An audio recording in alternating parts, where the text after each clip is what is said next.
Hello, watchers and listeners, and thanks for tuning in to another author interview plunge. Today we have a special treat for you, Montreal native Philip Mann, author of the Dark MUSE Jewish Paranormal series. Folks, if you're like me, prepare to be educated.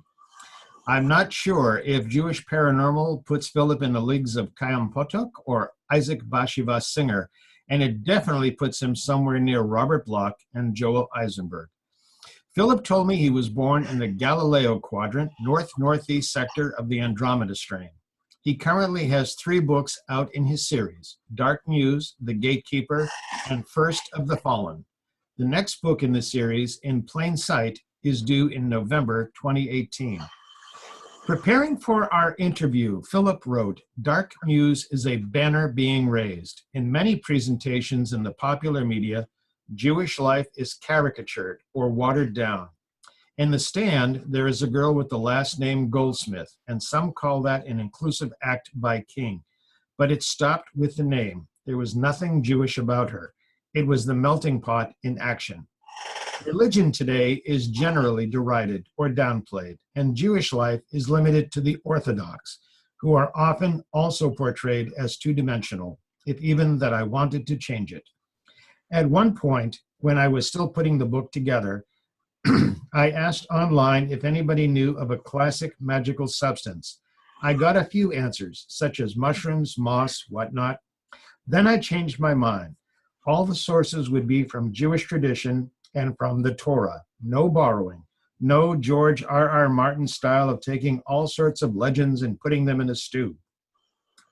And no demons or rebelling against God.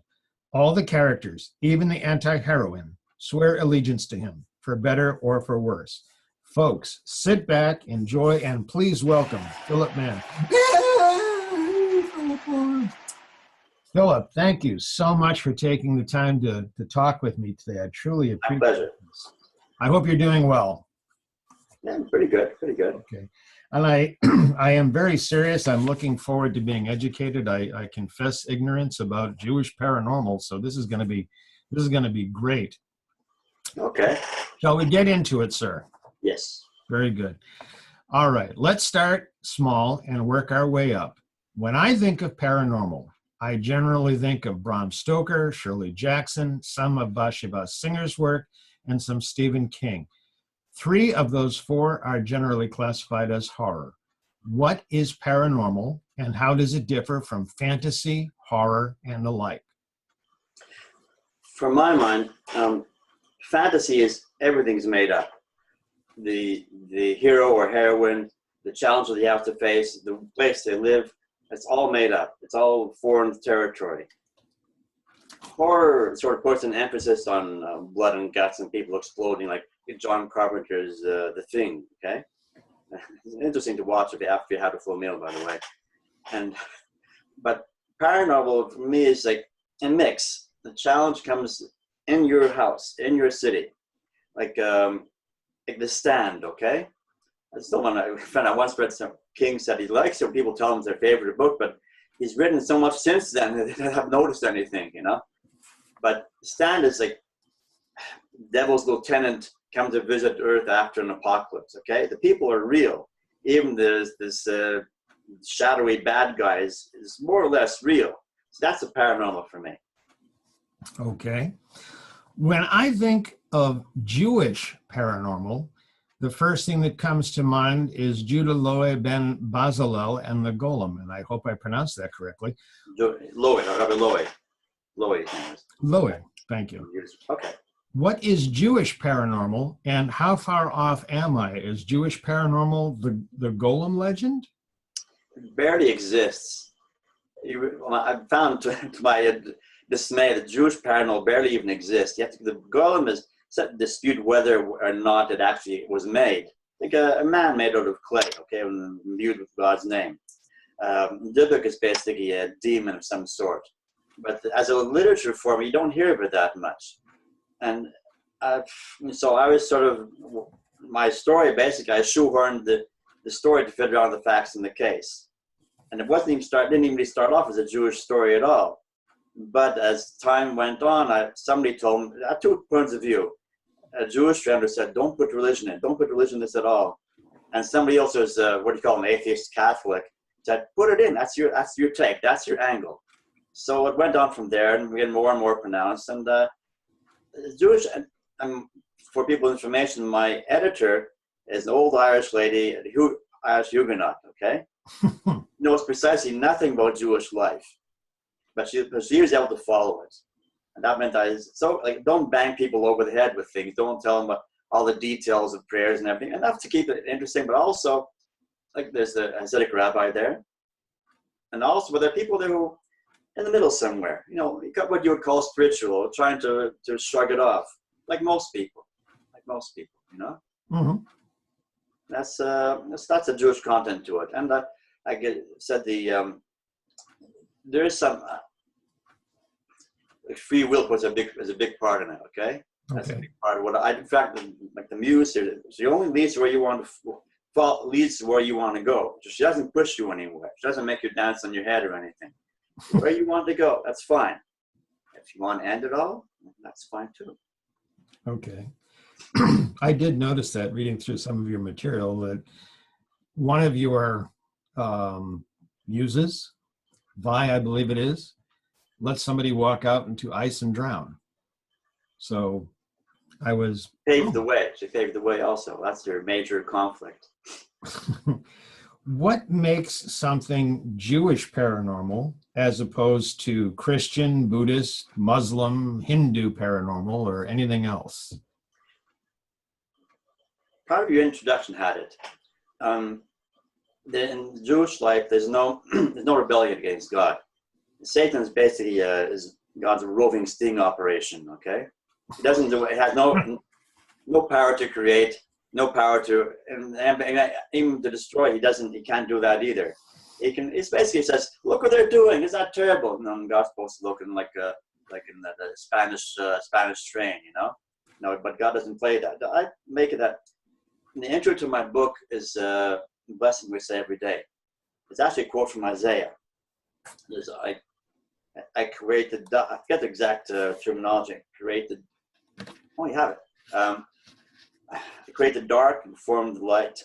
I form light and create the darkness. I create peace and create evil. I am the Lord that doeth all these things. Isaiah 45:7. Thanks for clearing it up. Okay. So in other words, we don't have a devil. There's no Lucifer rebelled. It's all up to him. Okay. And so that's what I put into the story. We have to contend with that knowledge, that philosophy. So the vampires are, maybe it's my religious background, but for me, when somebody says paranormal or spirits, that implies a God there somehow, Because otherwise it's all sort of a mythic, cosmic horror like Lovecraft, like that great, unnamed, unknowable thingamajig that we doesn't know we exist. I wanted to show something with a sort of a sense of right and wrong to it. Okay, you mentioned earlier Dybbuk as part of that's part of the paranormal? It could be. It's a demon. It's a demon that inhabits people. Oh, possession? Something like that. Okay. Does someone have to be raised Jewish to understand Jewish paranormal material? I hope not. Because I want to be able to reach out. I don't want people to be intimidated by anything I've written. In fact, I was thinking of just putting trailers of the dialogue in the back to get people interested. The conflicts that the heroine, the two leads here. Okay, there's Vi, who is a very, very conflicted heroine who wants to shut up the whole thing, and then there's Lee. Lee Marvin. Okay, no, that's new one. My editor told me it's okay. As long as you don't harp on who Lee Marvin is known as. She has no trouble when she has to execute somebody or walk them into traffic. No problem. It's just another job. She doesn't really like him. She's here for a purpose, and that's all. Leave me out of bed. I'm checked out. It's 5 o'clock. I'm gone. I have to admit, when I was going through your material, and I saw that you had a character, I'll use the term supernatural character, named Lee Marvin. In my mind, my first thought was from the Dirty Dozen. Here's Lee Marvin walking in, and this creature has just assumed that shape. And oh, okay, this could be interesting. And then I realized it was Leah Marvin. Chose the first names because they're easy to type. Yes, very. Easy to type. Don't go on and on. Don't spoon feed the readers, Mr. Do Good, Mr. Twirling Mustache. It's simple to type, so easy to remember, and you shouldn't be able to confuse the two of them either. You know. Oh, definitely. Do you think writing Jewish paranormal material has limited your audience? Find out soon. Find out soon. I went to a Jewish book council meeting in Manhattan, May 2016. Okay, you have to send your book to 110 different community leaders, libraries, and such. That's not cheap if you're paying for it out of your own pocket. Okay. Yeah. And prepare a 2-minute presentation. You're going to give it to before 200 people. 2 minutes. I was able to do it in 1:38. Okay. I can still do it now. We don't have time for it. But I didn't get any response for it. The vast majority of the presenters there were, first of all, they had a record of it. They had a body of work behind them. They're professors, journalists, authors. People knew who they were. And the topics were also familiar: the Holocaust stories, biographies, cookbooks, a few odd things about Jewish music here and there. But I think I was the only one there with one of the very few with the fiction. Even paranormal, I think you could put in a taxi, you know, not even that, or maybe in a bicycle. So, but I have faith, and people like my writing style. You know, I write different things, and people say that's good, you know. And solicitors is even better. Excellent. Okay, let's see if we can expand your audience. You mentioned that you had a 1 minute and 38-second promo. Okay, let's see how that's going to play out now. Without using spoilers, what can you tell us about the Dark Muse series? Can you give us a plot synopsis? You have 1 minute and 38 seconds. Go for it. What if you could inspire? What if the creator, the gifted few, could see something unique about your physical appearance that gives them that boost, and they can then do incredible things? The writer would craft that award-winning novel. The researcher could find cure some terrible disease because of you and your role. But what if the day would come, and it would come, when that writer or that researcher were to tell you they no longer saw the value of their work, even the value of their own life, and they wanted to end it all there and then, and you and your role had to help? Vi Gold and Lee Marvin are two ladies of this terrible charge. Vi hates it, simply wants to have a normal life. Lee is more casual. She's been doing this for a long, long time, and on occasion will derive pleasure from killing.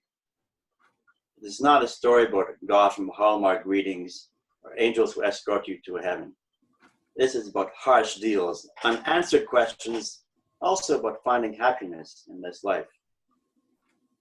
The story in the series is Dark Muse. My name is Philip Mann, and I thank you for listening. Thank you. Okay. All right. Kids gonna watch out, you know. Well, recognizing that my days in research I'm hoping are done. We're through with that, but the author part. No, wait a second. All right. You've said reviews are crucial. You need people to not only read what you've labored over and brought into this world with much pain and perseverance, but you want them to tell others about it. What have you done to get reviews? How successful has it been? I entered a Goodreads giveaway a year ago, January. And they say their figures are, 40% should give you a review. I gave away 30 books, which is not cheap, plus postage, okay? That's about $10 for postage, about $900, okay? That's 3 reviews. One of them trashed it. So and the rest I've never heard from since. And I have doubts about the figures. All sorts of people say they put this on their to-read list. Pick a profile. I picked one profile there. Guy had added a few hundred books in 1 week to his to-read list, okay? Yeah. So you wonder, what does it all mean, you know? So now I gave up on that. Best way of I've gotten reviews. I had a book launch, okay? I paid for myself the whole deal. It was a bit of a vanity project. I ordered 60 books. I sold a couple dozen, okay? So I had a bunch left over. I took this tote bag here, add a few of them to my wherever I went, and I sold another 50 that way in my neighborhood, okay? Very simple, very cost-free. And if some of them wrote reviews. Now I've got people on my list, going down my list, and I call people or ask, could you write a review for me? If I gave you a signed copy of the book, could you write a review for me? And say, okay, do it. It's slowly bearing fruit, but essentially you can't force anybody to write a review for you, okay? It's got, one person did. He bought it from me, and his wife read it, and she loved it, and she said, she called me up long distance to say she loved the book. And I said, could you write a review for me? He said, sure. So she wrote, greatest book I ever read, 5 stars. But, you know, it's not great literature, but it's there, you know? Mm-hmm. And because nobody's, I find that very few people will write a review for you, you know? Mm-hmm. I found that to be true. You know, like the old story about the like politicians and petitions, okay? I don't know if you hear this ratio. Say, the old state, I don't know if you still have them, but people would stand outside supermarkets with a long petition for you to sign, okay? And you sign your name to it. And basically, politicians will pay 1 vote for every 200 pounds of paper. That's what it's worth. Maybe not even that, okay? Wow. If you get a petition in the mail, now it doesn't exist anymore. You get, let's say, online, you sign your name for that to send it in, 1 vote for every 500 petitions, say, okay? If somebody takes the time to actually put pen to paper, and email doesn't count, okay? It's just a wavelength. So write a letter to your politician, calling him so-and-so, saying, please take care of it. That's worth 500 votes. So you see how hard it is to get people to write anything, you know? Indeed. You mentioned that you follow the long game and that you're not happy with your publisher because they spend nothing on marketing and you wish they would do more. How does that affect your ability to create content? Is creation completely separate from marketing? You mentioned taking your books and going door to door, which, by the way, was how The Perfect Storm got made into a movie. So you're in good state. I would think that that focus on getting out there, getting reviews, everything you've done to get reviews, the background information you've gathered, that, if nothing else, is going to take time away from creating. Yes. So yes. How does that work? What is the balance? Or do you just toss your hands in the air and hope that Vi and Lee take care of it for you? Focus on certain things. What I've done for marketing, I have a few sites, LinkedIn to a degree. Well, it's not focused, but I have a couple thousand contacts. Few of them read, okay? Go there. Go to some Facebook sites that might cater to my marketing group. The Quora, which is also well moderated. You can't go on, full medieval on somebody. You have to, balance what you're saying, and get yourself known. And don't just say something interesting. Mildly controversial, but if you're a writer, it should be well written and short, tight. That's on my marketing campaign. Like they don't let you tell everybody buy my book. Nobody likes to read that. On your bio page, you can have whatever you want.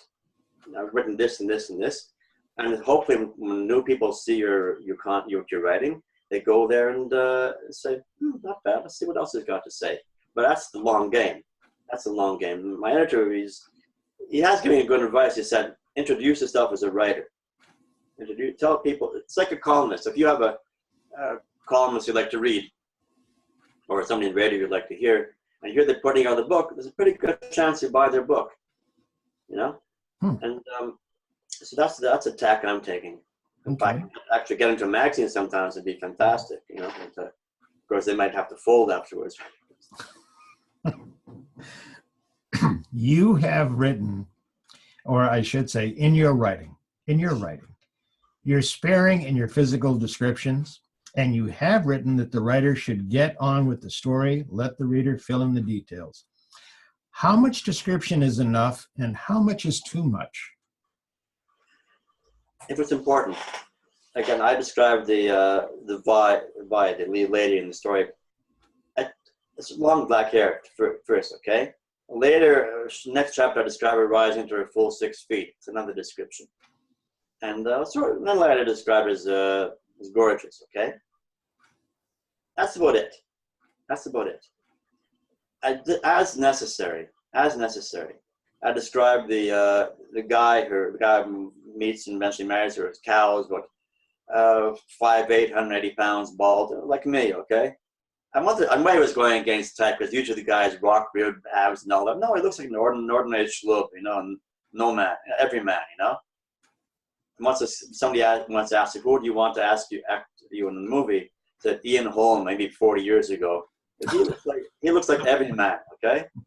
Yes, He does. describes, and look him up in Wikipedia, they describe him as a burning ball of barbed wire. You know, intense, but looks like everybody else. Definitely.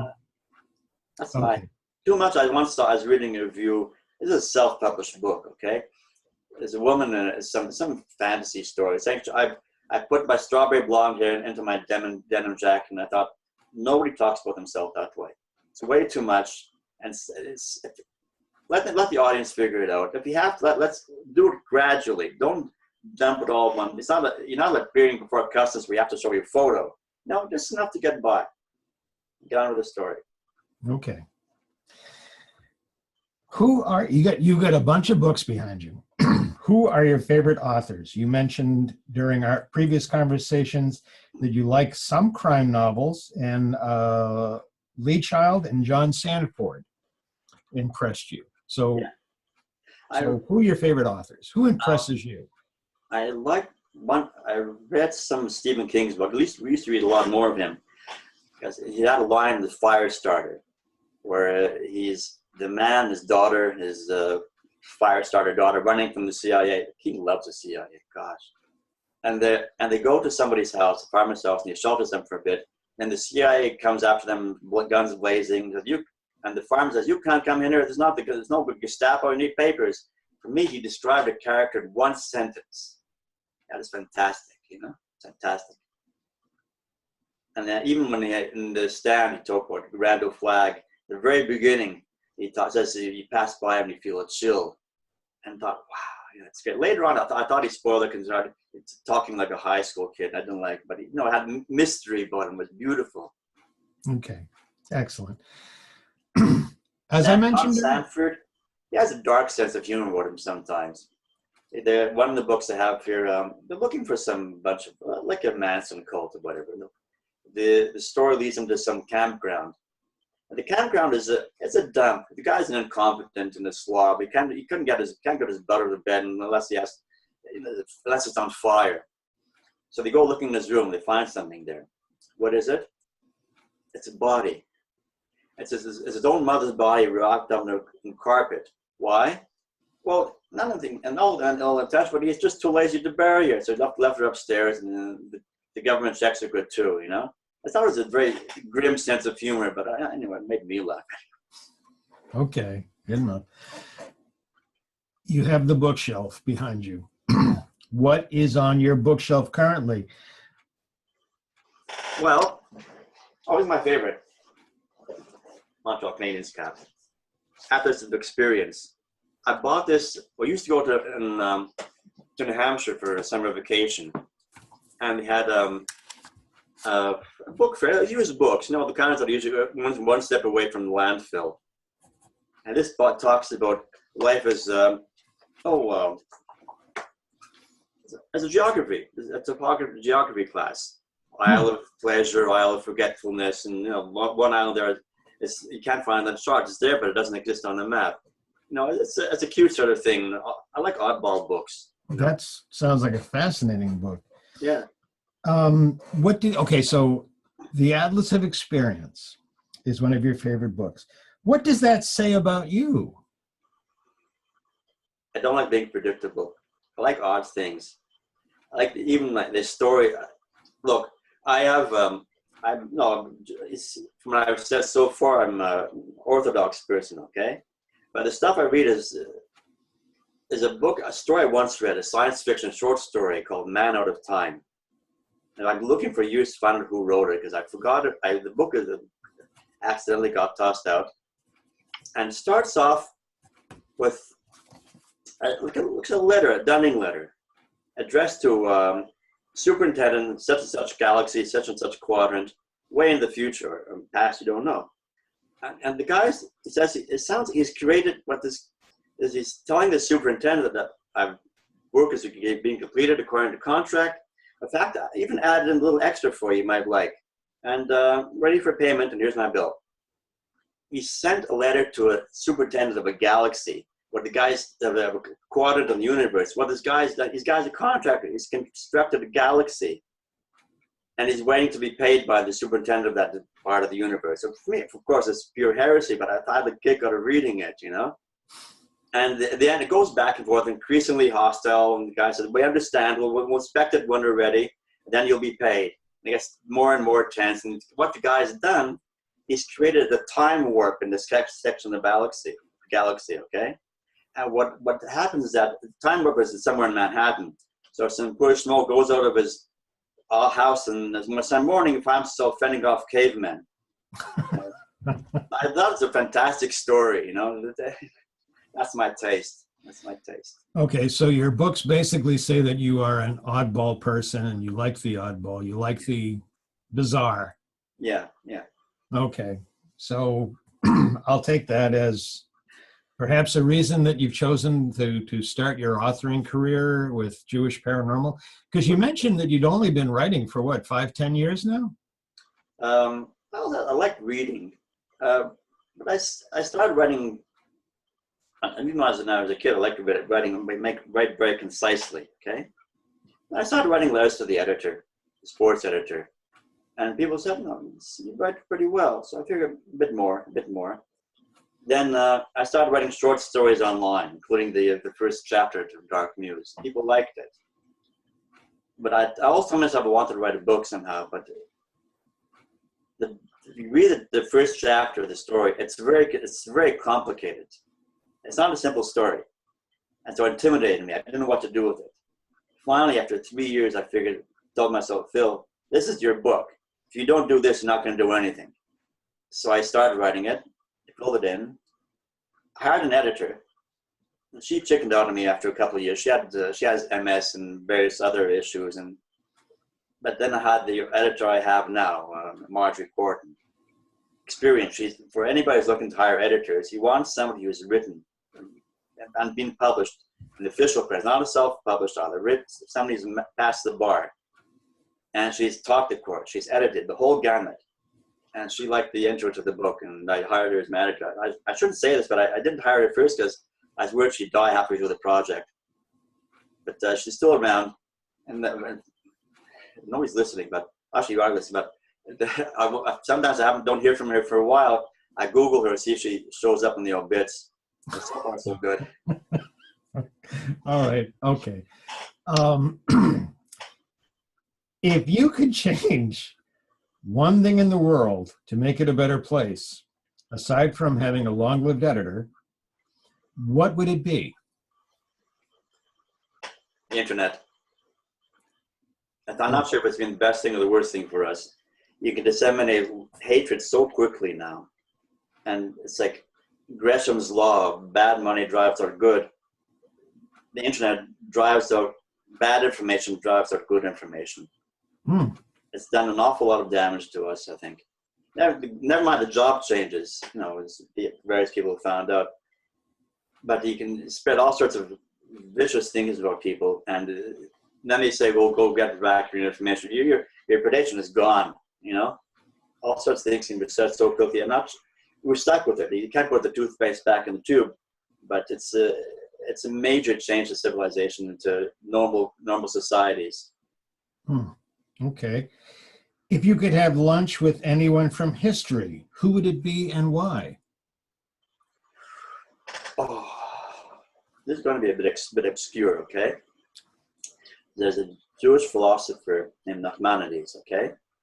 He lived in Spain around the end of the 13th century. And he entered into a disputation at the behest of King James against the Franciscans, I think. The pros and it's a heads I win, tails you lose situation. Because if you lose, the Jews, well, we're in trouble then anyways because of the Inquisition. If he won, he did win, okay? And he was told shortly afterwards that you have to leave. So he set sail from Spain to Israel. I figured if I could be on that boat with him, I could really pick his brain, and he'd nowhere for him to run, you know? That's what I thought about for a while. You know? So you like the Oddball, and you would want to spend your time with a Jewish philosopher who was kicked out of Spain for being correct. Yeah. Okay, all right. Okay. We're making notes. All right. I got one more question for you. And Philip, I want to thank you for taking your time to talk with me today. And I'm sure the audience will love hearing your story. I do. I am sure. I got one more question. Here's my toss-up for you. What question do you wish that someone would ask about you or your book, but nobody has? Where do your characters come from? Are they real? That was one of the questions I threw out. I swear. I was going to say to you, who are Vi and Lee based on? Tell me it's your wife and your sister. I'll be okay. I'm never going to Montreal again. My wife, Vi is the hair one. She has black hair. My wife is a redhead originally, okay? Okay. Somebody I knew a long time ago, physically, okay? Maybe not so long ago, physically. Lee's totally made up. Lee came almost like in a vision. Because when I was remaining the characters, I figured Vi came first, okay? Because of a scene that happened in Montreal. It's based on a true story in a way. But then I saw I needed foil. You need somebody else, okay? I never took a course in writing. Figured, okay, I have the heroine. Who does she live with? Who does she work with? She lives with her sister, and I made up something that her parents died in an accident, and I put that into the story in book 3, by the way. Who's the foil? What's the purpose? So I had a vision of somebody sunning herself somewhere, and eyes closed like this, and somebody watching her, broad straw hat, chewing an apple. That turned out to be Lee. Complex, conflicting, dangerous foil who's always evolving, always changing. Many facets to a character, okay? She was made up entirely. There's a character later in the story named David. He's somebody I know. He's got mental issues. I told him, can I put you in? Yeah, he put me in. He's flattered with it. And it turned to the street person, mental issues. But I crafted him a certain way that he comes across as a heroic figure. Fascinating. But it's difficult because when I tell people writing, everything you do, everything a character says, everything they does forms who they are. If you're going to make anything, make them different somehow, make them do something out of character, it has to be shown early on. Mm-hmm. Otherwise, if you can't have somebody who's can't figure out the grocery bill, suddenly becoming an actuary or something like that, you know? It has to have some logic to it. Right. Totally agree. Don't show all your cards at the same time. Bit at a time, you know? Very good. That's how you build character and build plot and build story. Yeah. Philip, author of the Dark Muse series, I want to thank you again for taking some time. Folks, you will be able to find, you'll be able to find Philip's books on our website, and please do pick them up and read them and write glowing reviews of them, because Philip likes that. Thank you again, sir. Have a great day. You too. Nice talking to you. Bye-bye.